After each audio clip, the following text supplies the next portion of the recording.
अस्सलाम वालेकुम नाज़रीन, मैं हूं आपका मेज़बान असगर चौधरी। एक ख़बर लेके आपके सामने हाज़िर खिदमत हुआ हूं। ख़बर अरूसलाबाद शहर कराची के हवाले से है। बानी एमक्यूएम का चौथा ख़िताब जो गुज़श्ता रोज़ हुआ है और जो सख्त तरीन लब्बो लहजा उन्होंने इख्तियार किया है।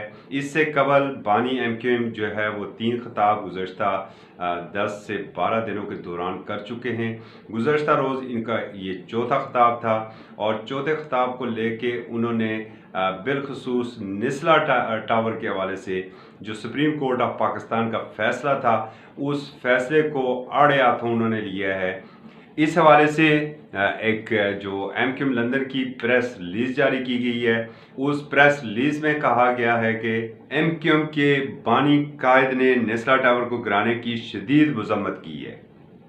एक तरफ महाजरों के मकानात और दुकानें मुस्मार की जा रही हैं, तो दूसरी तरफ कराची में महाजरों की मार्केटों को एक साजिश के तहत आग लगाई जा रही है और इनका माशी कत्ल किया जा रहा है। महाजरों ने कराची में 1947 से कतरा कतरा करके कोऑपरेटिव मार्केट में जो दुकानें बनाई थी, इन्हें जलाकर राख का ढेर बना दिया गया। बानी एमक्यूएम ने कहा कि इस सारी सूरत हाल में कौम के गद्दारों का किरदार भी नहायत घिनौना है। ये कहते थे कि हम कौम को बचाने हैं, कौम पर इतना जुल्म किया जा रहा है। इन ज़मीर फरोशों ने इस खुले जुल्म पर क्या एहतजाज किया, कौम की क्या दाद रसी की। प्रेस रिलीज में कहा गया है कि बानी एमक्यूएम ने कहा कि इससे पहले कि निस्ला टावर की तरह शहर के हर इलाके में दुकानों, मकानों, मार्केटों और फ्लैटों को गिराया जाए और लोगों के सरों से उनकी छत छीनी जाए, आवाम को अपनी अमलाक और इज़्ज़तों के तहफ़्फ़ुज़ के लिए इन मुज़ालिम के ख़िलाफ़ खुलकर एहतजाज करना चाहिए। जब से बानी एमक्यूएम पर पाबंदी लगी है कौमी मीडिया के ऊपर, तो उनकी तहरीर, तकरीर और तस्वीर के ऊपर पाबंदी है। यही वजह है कि हम उनका तस्वीर भी आपके सामने नहीं रख रहे हैं, मगर सोशल मीडिया टूल्स को इस्तेमाल करते हुए एक बड़ा जामे और जानदार ख़िताब था। गुज़श्ता 3 ख़िताबों की निस्बत इस ख़िताब में बानी एमक्यूएम का गुस्सा नुक्ता अरूज पर था और उन्होंने इस सारी सूरत हाल का जो ज़िम्मेदार था, जो ज़िम्मेदार करार दिया है, गो कि उन्होंने नाम किसी का नहीं लिया, मगर वो अपने ही जिनका ताल्लुक एमक्यूएम से था, नाम उन्होंने उन्हें कौम का गद्दार करार दिया है। अब यकीनन ये बात भी जो इस वक्त वफाकी दारुल-हुकूमत के सियासी ड्राइंग रूम है, वहाँ पर ये ज़ेर बहस है कि वो कौम के गद्दार कौन से थे। यकीनन उनका इशारा जो था वो एमक्यूएम पाकिस्तान की जानब होगा। उनका इशारा जो था वो पाक सरज़मीन पार्टी की तरफ था और इसी तरीके से जो एमक्यूएम के ये एमक्यूएम पाकिस्तान के जो धड़े हैं उनकी जानब उनका इशारा था। इस खिताब से कबल मुख्तलिफ जगहों के ऊपर, जैसे हम अपने गुज़श्ता प्रोग्राम में भी आपको बता चुके हैं कि वॉल चॉकिंग बड़ी तेज़ी से की जा रही है, पोस्टर आवेज़ां किए जा रहे हैं, छोटे छोटे पैनाफ्लेक्स जो हैं वो बानी एमक्यूएम की तस्वीर के मुख्तलिफ सेक्टर्स में वो आवेज़ां किए जा रहे हैं। खामोशी से आते हैं कारकुन और वो वॉल चेकिंग करके और पोस्टर लगा के वो गायब हो जाते हैं। जबकि अंदरून सिंध जो है वो भी कुछ सेक्टर ऑफिसेज खुल रहे हैं और कुछ जो है वो तस्वीर भी सोशल मीडिया पर वायरल हो रही हैं। अच्छा, इस सारी सूरत हाल में जो सबसे इम्पॉर्टेंट बात यह है, वो ख़तरे की घंटी जो है वो जो चैप्टर इस वक्त पाकिस्तान के अंदर है, जिसे एमक्यूएम पाकिस्तान हम कहते हैं, ख़तरे की ज़्यादा घंटी एमक्यूएम पाकिस्तान चैप्टर के लिए बज रही है।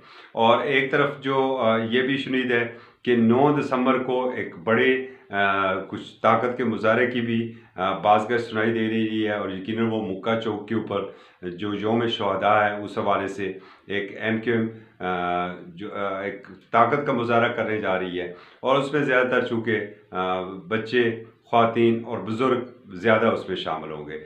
दूसरी जानब जो हमें अपने ज़राए ने कंफर्म किया है कि एमक्यूएम हकीकी के सरबराह आफाक अहमद को ग्रीन सिग्नल मिल गया है और वो भी दिसंबर में कराची में एक बड़ा जलसा करने की सोच विचार कर रहे हैं और उसकी दरपरदर उन्हें तैयारियां भी कर रहे हैं। ताकि ग्राउंड के ऊपर जो बिलखसूस अब आने वाले बल्दियाती इंतखाबात हैं, बल्दियाती इंतखाबात में उन्हें हिस्सा बकदरे जुस्सा मिल सके।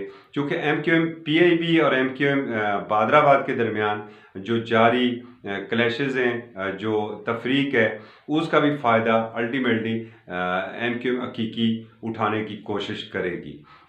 कराची के साफ्ती हल्के भी इस बात की तस्दीक कर रहे हैं कि गो के ग्राउंड के ऊपर नाम आप पाक सरजमीन का रख लें या MQM पाकिस्तान रख लें, मगर ग्राउंड के ऊपर जो पजीराई MQM लंदन को हासिल है वो ये अभी तक हासिल करने में नाकाम रहे। गो के कुछ लोगों को शामिल किया गया, कुछ लोगों को ज़बरदस्ती शामिल करवाया गया, कुछ लोगों को वो जो वाशिंग लॉन्ड्री है वहाँ से गुजारा गया ताकि साफ़ और शफाफ हो के वो इस पे शामिल हो जाएं। मगर उसके बावजूद जो ग्राउंड के ऊपर कारकुन हैं वो इस सारी सूरत हाल को कबूल करने के लिए तैयार नहीं है, और यही सारी सूरत हाल अगेंस्ट जा रही है इस वक्त जो MQM पाकिस्तान है उसके लिए और पाक सरजमीन के लिए। और हमारे ज़राए हमें ये भी बता रहे हैं कि आने वाले दिनों में शायद ये जो फैक्टर है पाकिस्तान के अंदर, जैसे पाक सरजमीन है, MQM PIB है, MQM बादराबाद है, और साथ ही शायद MQM हकीकी, इन्हें किसी एक नुक्ते के ऊपर जमा करके किसी एक प्लेटफॉर्म पर यकजा किया जाए।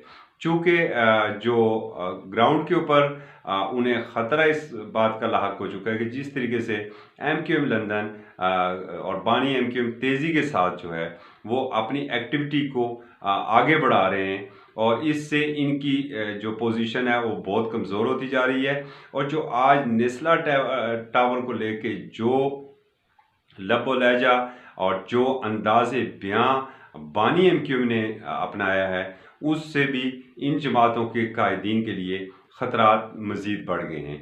चूँकि वाज़ेह तौर पर और प्रेस रिलीज़ में भी जैसे बताया गया है कि बानी MQM ने इन लोगों को जो कौम का गद्दार करार दिया है। और यही वजह है कि जो गुज़श्ता दिनों सिंध असम्बली से एक बिल भी पास हुआ था, उसमें भी MQM पाकिस्तान वो पोजीशन लेने में कामयाब नहीं हो सकी जो माजी में कभी उनकी पोजीशन थी। और हमने अपने गुज़श्ता प्रोग्राम में भी हम कह चुके हैं कि वजह यह है कि बानी MQM बिलखसूस जो कराची, हैदराबाद जो सिटी एरियाज़ हैं उनके शहरियों के लिए बड़े दबंग अंदाज में बात करते थे और खुल के अपने मौक़िफ़ का इज़हार भी करते थे।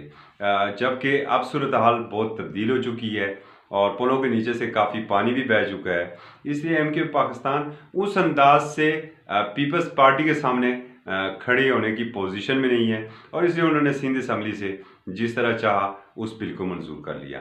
आने वाले दिनों में नई अपडेट्स आपको देंगे। आज के लिए बस इतना ही। असगर चौधरी को इजाज़त दीजिए। अल्लाह हाफ़िज़।